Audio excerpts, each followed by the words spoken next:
How's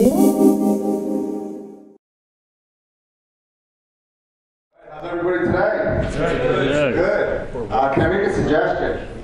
Those of you that want maximum value today, I have a short time to give you 30 years what's in my head. Those of you that are in the back of the room, if you could move closer, I'd greatly appreciate it. And if not, that's okay too. All right. Before we get started, I just want to say thank you to Doug, John, Megan, and Jessica for putting all of this together. I'm truly honored, humbled, and privileged to address you. I didn't know your organization was this big. You can sit wherever you want. I didn't know your organization was this big in this beautiful venue here, so thank you very much. I just want to introduce our other partners here. Kim Millman. Kim is a perennial Leaders Club producer with Guardian. Actually runs 3 businesses and runs our Women's Initiative program. So Kim is also here at FR with Guardian for the last 25 years. How many of you have heard of us? How many of you have seen us speak at some venue at some point? Good. How many of you have been through a coaching program? How many of you are getting all the results in every area of your life? Right? That's usually what happens, right? I've been to hundreds of coaching programs. And you go in the coaching program, you feel great, and then what happens? We go back to our old ways. Right? I sat with Dennis Manning and Meg Skinner several years ago. And I sat down with them at the Yale Club in New York. And I said, Dennis, how much money has Guardian spent in allowing FRs and general agents to recruit and increase production? He goes, Nick, it's in the millions. And how come we're still getting the same results? That I wish I knew. Bob Ball's in my study group. We have 1,500 LBS subscribers. Great system, right, LBS? Yes? How come we don't have 1,500 people at President's Council? Why is that? See, we always look for outside tools to change what's going on inside. Everything grows from the inside out. Nothing grows from the outside in. All right, the number 1 New Year's resolution is what? Lose weight. Lose weight. What do people do? Join the gym. And then what do? Quit. Quit the gym. Right? And they go back to their old ways. So how did this coaching program start? I'm a student of the martial arts. I've been studying martial arts for the last 12 years. And about 4 years ago, I had the opportunity to go to Korea. I went with my son, who at the time was, how old was he? He's 15 now, so he was 11 at the time. And my dad, I got a picture of a little 5'3" Italian guy, broken English, going to Korea, sleeping on floors on wooden blocks. Okay? And I had the opportunity, anybody see the movie Kill Bill? Yeah. Yep. Remember that movie? Do you remember the old guy in the mountains? Yeah. Okay? Well, I was with those guys. I had the opportunity to train with some of the best masters in the world. There's 10-degree masters in our art form in the world. And I learned that martial arts is really not about punching and kicking. It's about the power of the mind and how the mind works. And I noticed in a very short amount of time that these masters, they were 60, 70, 80 years old, there's so much calmness about them, so much power, so much strength, so much flexibility. How does this happen? How is this possible?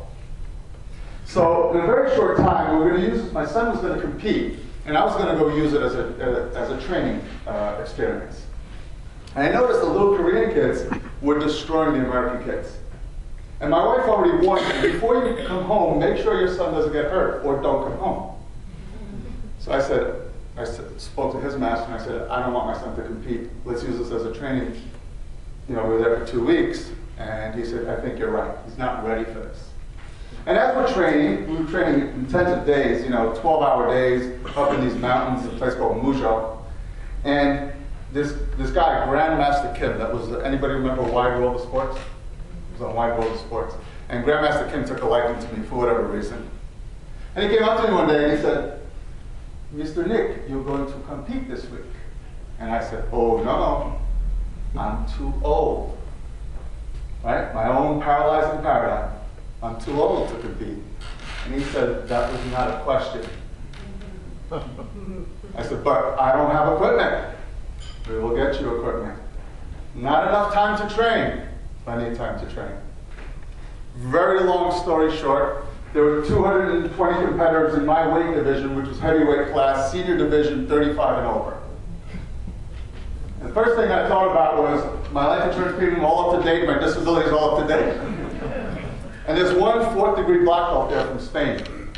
6'4", 36 years old, lanky, fast as can be. At the time, I was a 1st degree. My God, I hope I don't get this guy. Yep. Agree with that. Very long story short, I make it to the finals. I'm in the finals now against this guy from Spain. Long story short, he wins 1-0. Not bad, I win the silver medal. Now, I'm not telling you this to impress you, but to impress upon you what is possible. And I took those principles and came back and said, if you can apply them to martial arts, you can apply it to our industry. You know the statistics in our industry. Most people fail in our industry. There's a level of mediocrity because we all have this internal guidance system. We're all programmed for success or failure based on our paradigms when we were little kids. The goal in our program is to change this internal guidance system so that you can accomplish whatever you want to accomplish, whatever you want to accomplish in all areas of life. See, success is not measured by making President's Council. Because I know guys that make President's Council but are not good husbands and fathers. That's not success. I know guys that are great husbands and fathers but can't pay their bills. That's not success. So it's got to be success in every area of life. Most people in our business think more time means more money. But we're making more money and I'm only working 20 hours a week in the financial services business. How's that possible? Doesn't equate, right? So for the first time, we put it in a step-by-step system. Can I have a glass of water, please? I'm battling a little bit of a cold. It's not been touched. We put it in a step-by-step system of how to. When we talk about LBS or LEAP or whatever system you're using, we talk about financial models, economic models, right? Blueprints. Well, do we ever have a blueprint for life? Well, when we exercise physically, right, we build muscle. If we stop exercising, what happens? Atrophy. Do we not exercise the brain? We only use 10% of our brain, but God gave us this big of a brain. We only use that much of it. Why? How do you tap into that other part of it? How do you do that so that you can accomplish anything you want in life? I sat down with a guy. We coached hundreds and hundreds of guardian agents. Last year we had 69 first-timers at Leaders Club that have been through our coaching program. I sat with one gentleman, Steve Travellini. Anybody know Steve? He's in Bobby Fine's office in Massachusetts, and I was just with him the other day in New Hampshire. And he's driving, and he said, Nick, do you remember when I was in your coaching program what you said to me? I said, I don't know. I said a lot of things. He said, remember, you asked me a question, and your question was, Steve, how much money do you want to make this year? And do you remember the answer I gave you? He said, I said, I think you said 400,000. See, he was a perennial Leaders Club guy, always making 200, 250,000. So he, in his mind, his internal guidance said, well, 400,000, that's reaching it for me. So my first question back to him said, why 400? How'd you come up with that number? He said, well, what should the number be? I said, well, why not 600? 600? I've never done that in my life. So therefore, in his mind, he believed it could never be done. He said, Nick, do you know what I made last year? I said, no, what'd you make? He said, 625,000. He's going to President's Council in Monte Carlo, and he said to me, what should the number be this year?